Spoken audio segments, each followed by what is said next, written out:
সাচি sports নিবেদিত CFL premier division group বির match ছিল আজ নৈহাটি বঙ্কিমাঞ্জলি স্টেডিয়ামে, যেখানে মোহনবাগান সুপার জায়ান্ট প্রতিদ্বন্দ্বিতা করেছিল ইস্টার্ন রেলওয়ে স্পোর্টস ক্লাবের বিরুদ্ধে।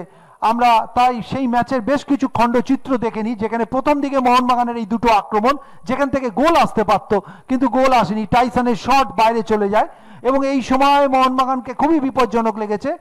দুর্দান্ত একটা প্রচেষ্টা ছিল টাইসন সিং, আজকে দুর্দান্ত ফুটবল খেলেছেন। তারপর একটা সুযোগ চলে এসেছিল নাসিরউদ্দিন মোল্লার কাছে, যেখান থেকে গোল না করাটাই ছিল একটা অবিশ্বাস্য, কিন্তু প্রশংসা করব রাজা বর্মনের, তিনি কিন্তু পরিস্থিতিকে সামাল দিয়েছেন।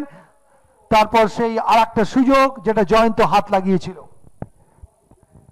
খুব ন্যারো অ্যাঙ্গেল, খুব ডিফিকাল্ট এখান থেকে গোল করা। অফকোর্স এটা অফসাইড ছিল। প্রথম থেকেই আজকে মোহনবাগান টিম যেভাবে গোল করার চেষ্টা করেছে, ক্রিয়েট স্পেস করার চেষ্টা করেছে, তারপরে তোমার এই শটটা সালাউদ্দিনের আউটস্ট্যান্ডিং শট ছিল। গোল হওয়া হলে ওয়ার্ল্ড ক্লাস একটা গোল দেখতে পেতাম। এখানে সত্তর অবশ্যই গোল করা উচিত ছিল, মাথা ঘুরিয়েছে।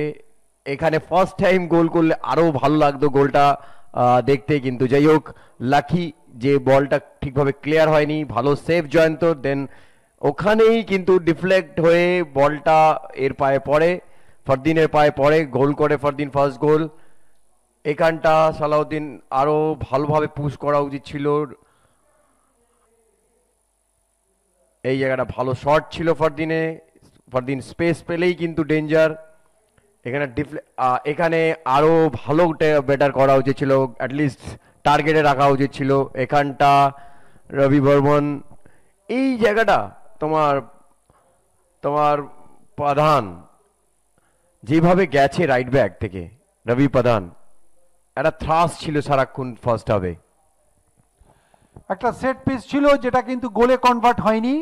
তারপর সুযোগ এসেছিল মোহনবাগান সুপার জায়ান্টের কাছে, এটা একটা আকাশ প্রধানের একটা ভালো গ্রাউন্ডার ছিল ফার পোস্ট টার্গেট করে, কিন্তু গোলের মধ্যে ছিল না মোহনবাগান সুপার জায়ান্ট। তারপরে ডান দিক থেকে বাঁ দিকে এই সালাউদ্দিনের দ্বিতীয় গোল, যেটা দলের দ্বিতীয় গোল, খুব ভালো বলটাকে কিন্তু ওখান থেকে ভিয়ান বাড়িয়ে দিয়েছিল। তারপর সালাউদ্দিন ঠান্ডা মাথায় বলটাকে প্লেস করেছে ডান দিক থেকে। আবার একটা লে অফ ছিল কিন্তু এটা গোলরক্ষকের কাছে। টাইসন সিং বল নিয়ে ঢোকার সময় তাকে পেছন থেকে ফাউল করেছিলেন ওখানে বারুই, ফলে পেনাল্টি থেকে রাজ বাসফোর গোল করেছেন। আইডিয়াল হাইট ছিল, জয়ন্তের কাছে সেভ করা উচিত ছিল। যদি স্ট্রং হ্যান্ড রাখতো, সিঙ্গেল হ্যান্ড, আমার মনে হয় বেটার হতো। এটা সেই গোল সালাউদ্দিনের দলের 4 নম্বর গোল, এবং ইনসাইড করে বাঁ পায়ের দুর্দান্ত শট নিয়েছিল, এবং এক্ষেত্রে কোনো প্রশংসাই যথেষ্ট নয়। এবং তারপর আরও একটা গোল হয়েছে, হ্যাট্রিক করেছেন। হ্যাট্রিকের সেই গোলটাও কিন্তু আমরা অবশ্যই দেখব। এটা কিন্তু ব্যালেন্স নষ্ট হয়ে গেছিল, তাও কিন্তু বলটাকে জালে রেখেছে, ফলে আজকের man of the match Salauddin. Mohun Bagan Super Giant 5-0 গোলে